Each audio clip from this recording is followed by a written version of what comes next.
व्यथित होकर बैठा हूँ मैं, ऐसे कोई राजनीति नहीं है। किस तरह की व्यथा है? मैं मालवीय नगर जहाँ से डिस्ट्रीब्यूट हो रही है रेमडेसिविर इंजेक्शंस, बहुत दिन से फाइट कर रहे हैं कि लोगों को मिल जाए, अस्पताल को मिल जाए, वो मरीज उनके प्रिस्क्रिप्शन पे मिल जाए। प्रिस्क्रिप्शंस व्हाट्सअप किए SDM, ADM, collector, drug inspector, सबको, लेकिन लोग घूम रहे हैं, मारे मारे घूम रहे हैं। और मिल कहाँ रहा है? 20-20 हज़ार में मार्केट में कालाबाजी हो रही। हमीदिया से 850 से ज़्यादा चोरी चले जाते हैं। आखिर हो क्या रहा है ये लोगों की जान से कौन सी खिलवाड़ है ये? ऑक्सीजन मिल नहीं रही है आज भी पीपल्स में, और दूसरी एलबीएस अस्पतालों में ऑक्सीजन की कमी की वजह से जान चली गई। ऑक्सीजन बेड मिल नहीं रहे हैं। आखिर ये सब व्यवस्थाएं सरकार क्यों फेल हो गई? जान जा रही लगातार, रोज़ बदबदा जैसे उस पर 70, 75, 80 लोगों का दाह संस्कार हो रहा है। वहाँ कब्रिस्तानों में मिट्टी नहीं है। तो ये ये लोगों की देखते देखते जान जा रही है।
कोरोना काल चल रहा है सर, लॉकडाउन पड़ चुका है 1 हफ्ते के लिए। सोमवार से पहले लॉकडाउन खुलेगा नहीं, पहले 2 दिन का लॉकडाउन लगाया, हम लोग दिक्कत में आ गए।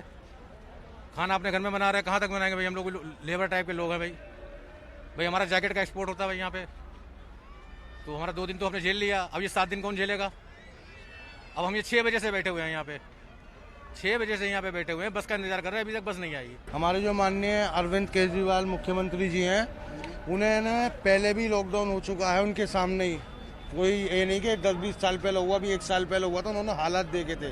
अगर तुम्हें लॉकडाउन करना ही था तो 1-2 दिन की मोहलत देते, जो लोग अपने घर चले जाएं, कम से कम 1-2 दिन की तो मोहलत देते। अभी ये क्या एकदम बोले और आज ही 10 बजे के बाद में लॉकडाउन है, कोई घर से बाहर नहीं निकलेगा, ये कौन सी बात हुई। नाजायज खर्चा ले रहे हैं 2-2, 3-3 हजार का, यूपी खुर्जा बुलंदशहर 3-3 हजार का ले रहे हैं, 3-3 हजार रुपए, 4-4 हजार रुपए ले रहे हैं यूपी खुर्जा बुलंदशहर वाले।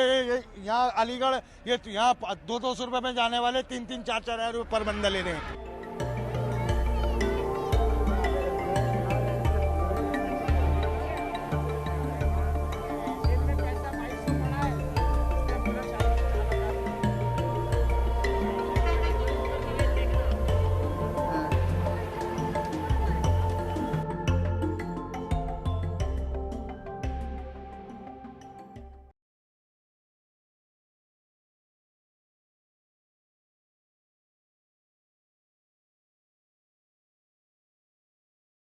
A lockdown has been announced from 10 p.m. tonight up to Monday 26th April at 5 p.m.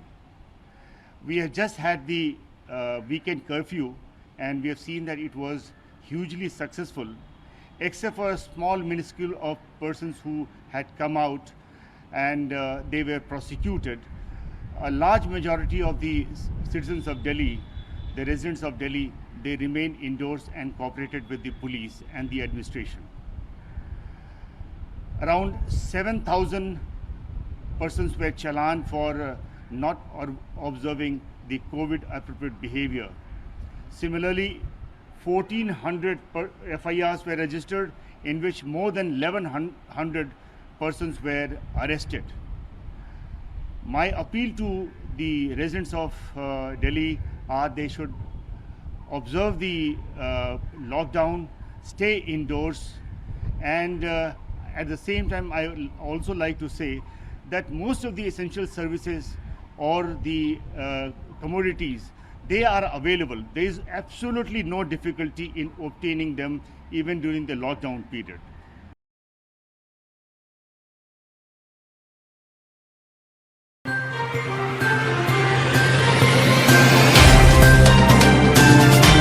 Subscribe now and press the bell icon. Never miss an update.